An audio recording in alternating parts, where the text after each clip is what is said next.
సంగారెడ్డి జిల్లా కంది మండల కేంద్రంలో అనుమతులు లేకుండా నిర్వహిస్తున్న అటం జూనియర్ కళాశాల భవనాన్ని జిల్లా విద్యాశాఖ అధికారులు సీజ్ చేశారు. ఈ సందర్భంగా యుఎస్ఎఫ్ఐ ఆధ్వర్యంలో కళాశాల ముందు ధర్నా నిర్వహించారు.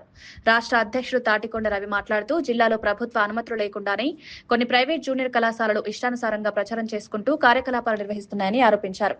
షిఫ్టింగ్ పేరుతో విద్యాసంస్థలు నడుపుతున్న యాజమాన్యాలు అధికారుల నోటీసులను కూడా పట్టించుకోవడం లేదన్నారు.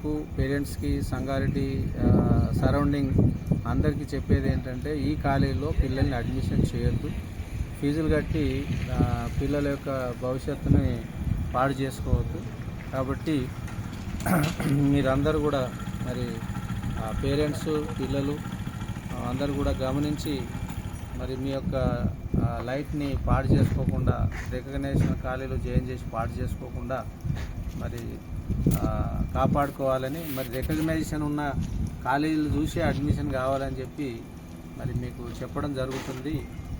కాబట్టి మీరందరూ కూడా జాగ్రత్త వహించాలి. ఈ కాలేజీ విషయంలో ఎట్టి పరిస్థితుల్లో మీరు పర్మిషన్ వస్తే తప్ప ఈ కాలేజీలో జాయిన్ కాకూడదని సంగారెడ్డి సరౌండింగ్ ప్రజలకి, స్టూడెంట్స్కి, సంగారెడ్డి పిల్లలకి అందరికి కూడా చెప్పడం జరుగుతుంది. సో ఈ కాలేజీని మరి సీజ్ చేయడం కూడా జరిగింది. లాక్ వేసినాము, సీజ్ కూడా చేసినాము. ఒకవేళ ప్రైవేట్ యాజమాన్యం దీన్ని కనుక ఓపెన్ చేస్తే మరి ఎట్టి పరిస్థితుల్లో వాళ్ళ మీద యాక్షన్ అనేది తీసుకోవడం జరుగుతుంది.